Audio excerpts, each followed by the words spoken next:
Mafia 2 is not a perfect game. To be honest, I'm not really a fan of the 1940s or 50s either, but for some reason, I always find myself coming back to this game. And the more I think of it, it's because of the story and attention to detail. Mafia 2 follows protagonist Vito Scaletta and his journey into the Mafia. What starts out as paying a family debt quickly turns into a journey of a lifetime.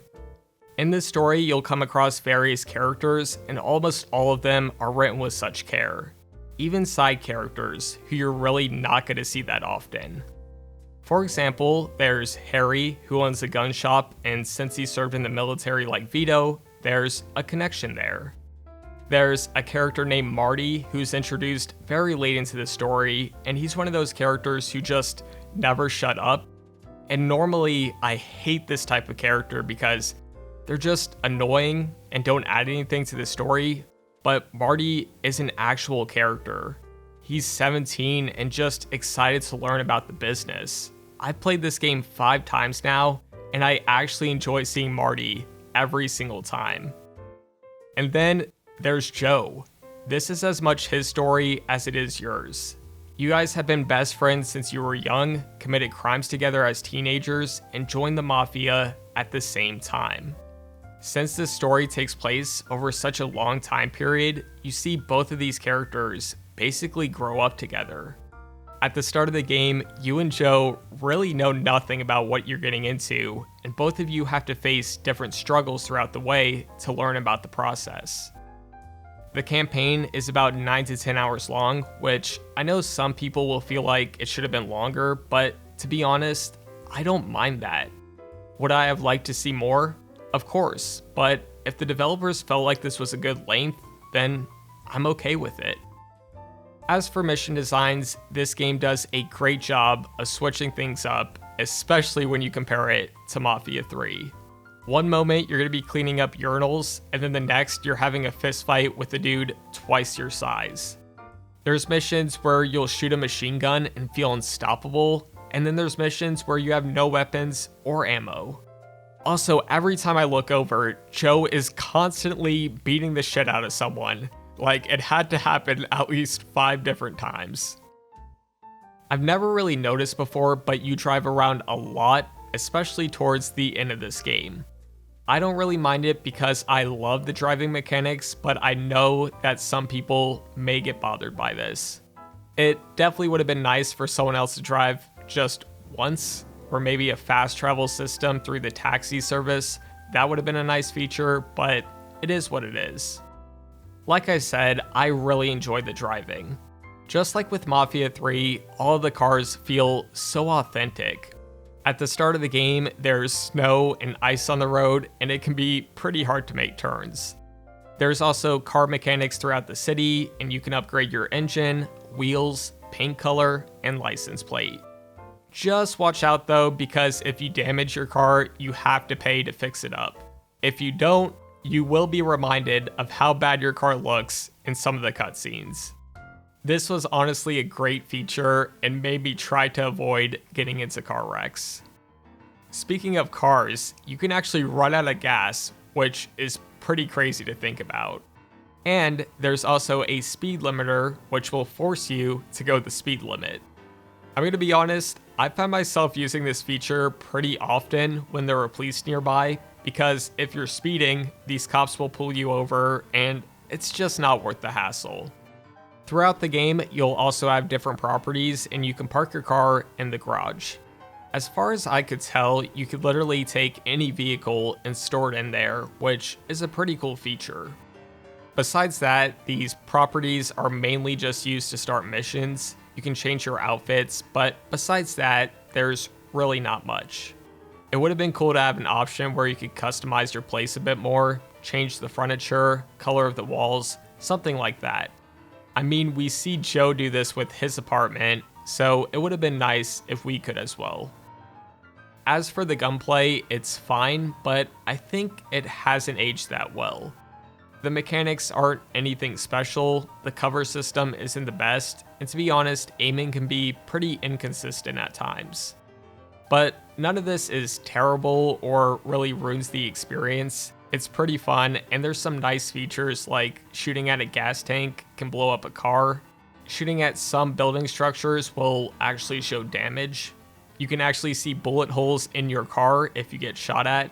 So again, it's not all that bad, and there's a nice variety of weapons. As for actual gameplay, you can have fistfights with almost any NPC. The mechanics are pretty generic. Push A to dodge, B does light attacks, Y does heavy attacks. There's some combos, but it's not like anything crazy. And even though it's generic, I had a lot of fun with it, and it still somehow managed to be better than Mafia 3's fighting system, so there's that. But this game really shines with its attention to detail. Hey, you see this guy walking on an icy street? Not anymore. Look, there's actual NPCs crossing the street. Wait, what's that? Cars have multiple passengers? You can take cars to gas stations and put gas into them? NPCs actually work on fixing their cars? I could literally talk about these small details for 15 minutes straight. And I already know there's going to be that one comment, "Oh, Brett, who cares if there's multiple passengers in a car?" Well, listen here, buddy. I care. Today, games are more interested in looking graphically better, and in doing so, they lose focus on the little things. Mafia 2 has more attention to detail than Mafia 3. Far Cry 2 has better animations and features than Far Cry 5. Sports games from 2008 have more features and less bugs than the ones from today. This is why I just love revisiting this game. Also, before I forget, I have to point out the cops in Mafia 2, they're great. If you get into a fistfight with someone, they'll break it up, and that's it. If you hit another car and they see it, you have the option to pay for a ticket. In most open world games, the cops will pull out a gun no matter what you do, so this was a breath of fresh air. Now, there are some issues I experienced, and it's only fair I talk about it. I played this game on PC and experienced a very strange bug towards the start of the game where everything was in slow motion. I never experienced this before, and I think it's because I changed my CPU from Intel to AMD. This bug literally only takes a minute to fix just by doing a quick Google search, but it shouldn't be in the game. There's also a physics option in the graphics menu, and this tanks performance. I have a GTX 1080, and there were times where I was dropping below 30 FPS, which shouldn't be possible.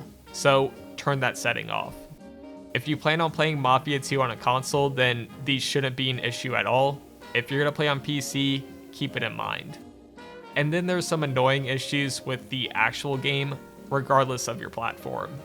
Once you beat Mafia 2, it doesn't put you back into the open world. This makes sense from a story perspective, especially with the ending, but because of this, you have to load up a chapter each time you launch the game.